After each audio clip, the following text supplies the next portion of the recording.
Halo adik-adik, shalom semuanya, apa kabar? Harapan Koko, adik-adik semua dan seisi keluarga boleh sehat selalu ya. Kembali lagi berjumpa dengan Koko untuk mendengarkan firman Tuhan tentunya. Yuk sebelum mendengar firman Tuhan, Koko undang adik-adik semuanya untuk lipat tangannya, tutup mata kalian. Kita berdoa dulu ya sebelum firman Tuhan. Ikutin Koko berdoa ya. Tuhan Yesus, terima kasih atas setiap berkat yang sudah Engkau berikan bagi hidup kami. Tuhan, kami sudah memuji, memuliakan nama-Mu. Engkau tolong, sebentar lagi kami mau mendengarkan firman Tuhan. Siapkan hati kami untuk ditaburi berkat-berkat firman Tuhan. Bantu kami Tuhan, supaya kami dapat menjadi pelaku-pelaku firman Tuhan. Haleluya, amin. Ya, oke. Pada hari ini, Koko ingin bercerita tentang tokoh Alkitab bernama Nuh. Siapa? Nuh. Ya, Nabi Nuh. Ya, Koko rasa adik-adik udah pernah mendengar cerita tentang Nabi Nuh. Tapi nggak apa-apa ya. Pasti ada yang baru yang dapat kalian pelajari dan juga supaya kalian bisa lebih ingat-ingat terus contoh-contoh tokoh Alkitab. Oke? Oke ya. Nah, jadi pada zaman Nabi Nuh itu, orang-orang yang hidup pada zaman Nabi Nuh itu orang-orang yang jahat sekali. Sampai-sampai adik-adik tahu nggak? Tuhan menyesal loh menciptakan manusia. Wih, nggak kebayang ya. Tuhan menyesal menciptakan manusia gara-gara orang-orangnya jahat. Nah, tapi ada satu keluarga, yaitu keluarga Nabi Nuh, yang meskipun orang-orang zaman mereka orang-orang yang jahat, mereka tetap setia kepada Tuhan, tetap mengikuti perintah Tuhan, berbakti kepada Tuhan. Nah, begitu juga Koko pengen supaya adik-adik begitu ya. Misalnya ada teman kalian bilang, yuk nyontek aja yuk, ulangan yuk. Kalian jangan mau. Karena nyontek itu nggak boleh loh adik-adik. Ya, misalnya kalian ada teman kalian bilang, yuk main ke warnet yuk. Bilang aja sama mama papa, ada kerja kelompok. Nah, itu juga nggak boleh karena berbohong itu dosa. Apalagi kalian ngambil uang sembunyi-sembunyi, entah uang teman kalian atau uang orang tua kalian. Kalian jangan berbuat seperti itu karena itu dosa ya. Kembali lagi ke cerita Nabi Nuh ya. Oke. Pada waktu itu orang-orang zaman itu orang-orang yang jahat. Sampai Tuhan ingin menghukum mereka. Koko bacain ya. Di Kejadian 6 ayat 7. Koko baca dari ayat 5.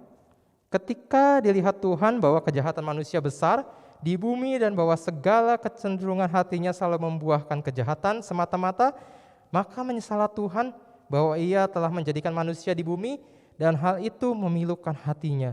Berfirmanlah Tuhan, aku akan menghapuskan manusia yang telah kuciptakan itu dari muka bumi, baik manusia maupun hewan-hewan dan binatang-binatang melata dan burung-burung di udara, sebab aku menyesal bahwa aku telah menjadikan mereka. Ayat 8, tetapi Nuh mendapatkan kasih karunia di mata Tuhan. Ya, nah, manusia saking jahatnya bikin Tuhan kecewa, bikin hati Tuhan sakit. Nah, adik-adik, kalau misalnya adik-adik juga berbuat kejahatan, hati Tuhan tuh sakit. Nah, kalian gak mau kan menyakiti hati Tuhan? Ya, jangan menyakiti hati Tuhan. Makanya berbuatlah yang baik. Ya, seperti Nabi Nuh. Nuh mendapat kasih karunia di mata Tuhan.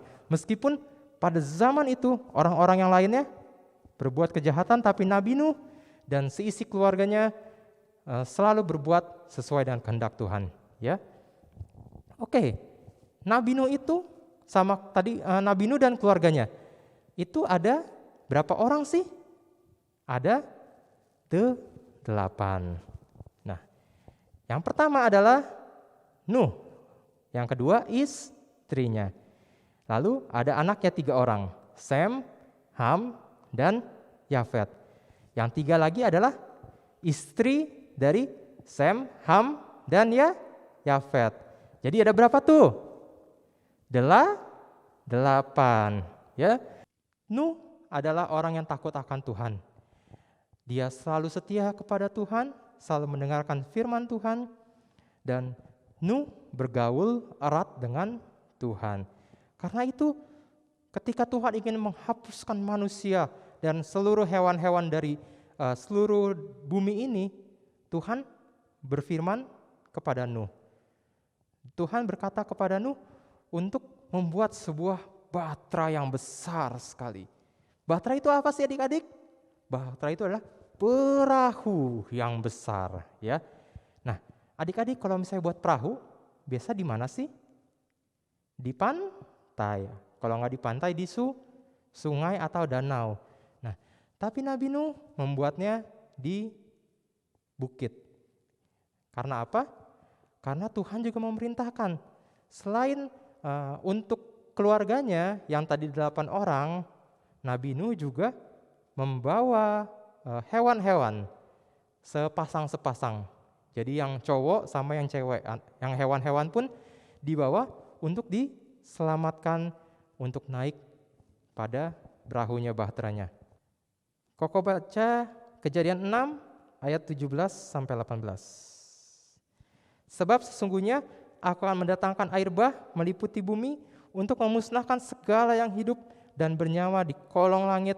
Segala yang ada di atas bumi akan mati binasa. Tetapi dengan engkau, aku akan mengadakan perjanjianku dan engkau akan masuk ke dalam bahtera itu, engkau bersama-sama dengan anak-anakmu dan istrimu dan istri anak-anakmu. Ayat 19, dan dari segala yang hidup, dari segala makhluk, dari semuanya haruslah engkau bawa satu pasang ke dalam bahtera itu, supaya terpelihara hidupnya bersama-sama dengan engkau, jantan dan betina harus kau bawa. Ya.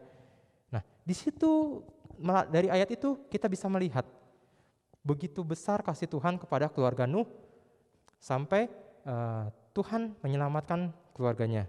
Ya. Akhirnya Nuh mengikuti perintah Tuhan. Ia membangun bahtera atau perahu yang besar. Habis itu dia ambil hewan-hewan, ada ayam mungkin, ada gajah, ada mungkin buaya, terus pokoknya semua hewan-hewan yang bisa adik-adik tahu. Ada laba-laba mungkin, ada pokoknya semuanya. Mereka Nuh bawa sepasang-sepasang supaya diselamatkan. Pada saat Nuh berumur 600 tahun, 600 tahun tua ya. Akhirnya Tuhan menurunkan air bah. Air bah itu apa sih? Tuhan menurunkan hujan besar. Hujan selama 4 apa adik-adik? 4 hari. 4 hari mah cuma bentar. 4 bulan. 4 bulan kebanyakan. 40 hari. 40 malam. Nah, hujan terus. Sampai akhirnya semua daratan tertutupi oleh air. Bahkan gunung-gunung sekalipun tertutupi oleh air. 150 hari lamanya itu daratan semuanya tertutupi air. Setelah 150 hari, Tuhan teringat kepada keluarganya Nuh. Akhirnya setelah 40 hari 40 malam, hujan berhenti. Tapi airnya belum surut ya. Setelah 150 hari, baru airnya surut. Oke? Di Kejadian 8 ayat 3-4, dan makin surutlah air itu dari muka bumi, demikianlah berkurang air itu sesudah 150 hari. Ayat 4, dalam bulan yang ke-7, pada hari yang ke-17 bulan itu, terkandaslah bahtera itu pada gunung Ararat. Sampai bulan yang ke-10, yakni berkuranglah air itu, dalam bulan yang ke-10 pada tanggal 1 bulan itu tampaklah puncak-puncak gunung. Ya, Jadi setelah 150 baru mulai surut airnya dan Bahtera itu terdampar di pegunungan Ararat. Setelah itu tapi Nabi Nuh nggak langsung keluar ya, karena meskipun gunung-gunung udah mulai kelihatan, daratannya masih belum. Sampai akhirnya Tuhan berfirman kepada Nuh untuk Nabi Nuh dan keluarganya serta hewan-hewan dapat keluar dari Bahtera, barulah Nabi Nuh keluar. Ya. Setelah keluar dari Bahtera, Nabi Nuh pun membuat mezbah dan ia mempersembahkan korban bakaran untuk Tuhan. Dan ketika Tuhan mencium baunya, maka Tuhan membuat perjanjian kepada Nuh. Koko bacain ya, Kejadian 8 ayat 21. Ketika Tuhan mencium persembahan yang harum itu, berfirmanlah Tuhan dalam hatinya, Aku tak akan mengutuk bumi ini lagi karena manusia, sekalipun yang ditimbulkan hatinya adalah jahat dari sejak kecilnya, dan aku tak akan membinasakan lagi segala yang hidup seperti yang telah kulakukan. Ya. Jadi Tuhan berjanji bahwa Tuhan tidak akan menurunkan air bah lagi kepada manusia, kepada bumi untuk mengakhiri hidup manusia. Nah, janji itu berupa, ayo tebak, berupa apa? Berupa sering yang muncul habis hujan, apa? Pelangi. Ya.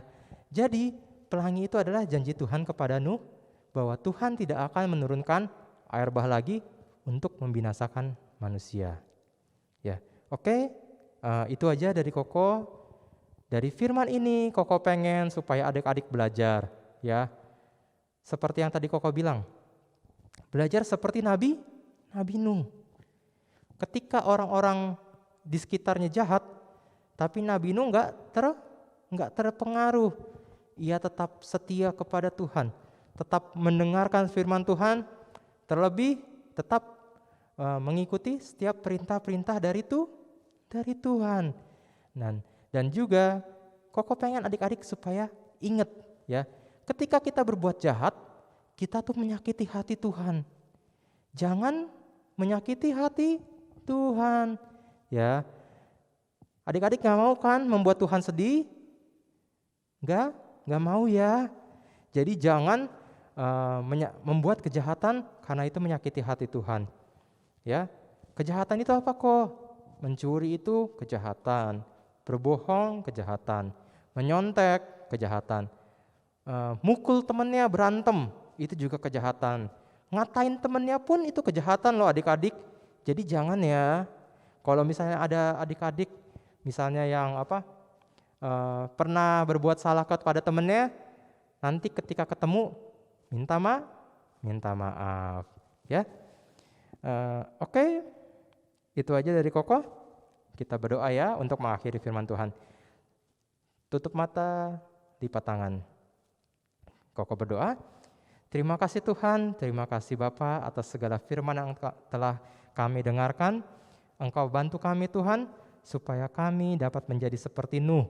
Ketika kami dikelilingi oleh orang-orang yang tidak baik, tidak benar, kami boleh selalu melakukan hal-hal yang baik seperti Nabi Nuh ya Bapa. Terlebih kerinduan kami Tuhan, supaya kami dapat belajar untuk berhenti melakukan hal-hal yang tidak baik, karena hal itu menyakiti hati Engkau ya Bapa. Terima kasih Tuhan, terima kasih Bapa. Engkau yang tolong supaya firman yang telah disampaikan dapat tertanam dalam hati setiap anak-anak, bertumbuh dan berbuah. Terlebih anak-anak ini Tuhan dapat menjadi anak-anak kesukaan-Mu, boleh menjadi pelaku-pelaku firman-Mu. Di dalam nama Tuhan Yesus Kristus, haleluya. Amin. Ya, oke. Nah, itu aja dari Koko. Jangan lupa tulis di kolom komen nama kalian, bilang hadir gitu ya. Oke, dadah, sampai jumpa.